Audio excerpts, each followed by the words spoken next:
За некого најголем ден во историјата на Македонија, за некого ден кога играме фудбал со репрезентацијата на Катар. Македонија го слави 11 октомври, денот кога во 1941 година пукна првата пушка против фашистичкиот окупатор. По старите разочарани што денот не се одбележува соодветно, по младите со честни исклучоци не се ни сеќаваат што се случило. За 88 годишниот борец Трајче Грујовски, кој како и неговите соборци заминал во партизани директно од гимназија, денот е најважниот во поновата македонска историја. Македонскиот народ имал многу буни и востанија. Меѓутоа, ова востание што почна на 11 октомври е единственото кое оствари победа. Сите дотогашни буни и востанија биле порази. Ова е победа.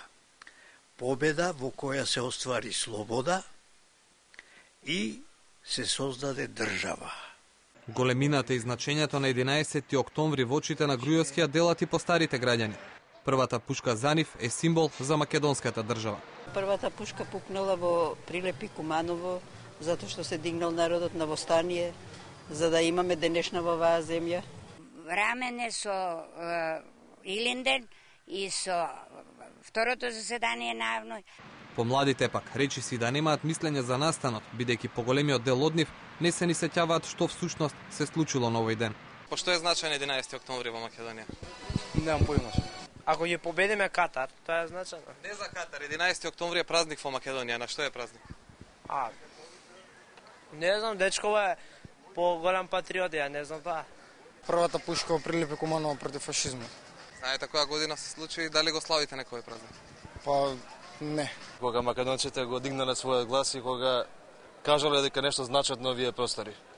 Се сеќавате ли од учебниците по историја која година беше и за кои градови се однесе? Не, точно не се сеќам кога беше. 11 октомври веќе со години го подзабораваат и државните институции. Нема слика е градскиот парк во Скопје, каде наместо ликовите на воспеаните борци од славното минато, останале само ишчкртани постаменти. Најголемиот споменик во чест на борците од Втората светска војна кој што се наоѓа во главниот град на земјава Скопје е оној кој што се наоѓа во самиот круг на владата. Денеска на него немаше венци од официјалните државни институции, туку само од Сојузот на борците и Титовите леви сили. Владина делегација положи цвеќе на партизанските гробишта во Скопје. Во собранието беа доделени наградите 11 октомври. Одбележувањето завршува вечерва со свечена академија во клубот на пратениците во присуство на претседателот Иванов и премиерот Груевски.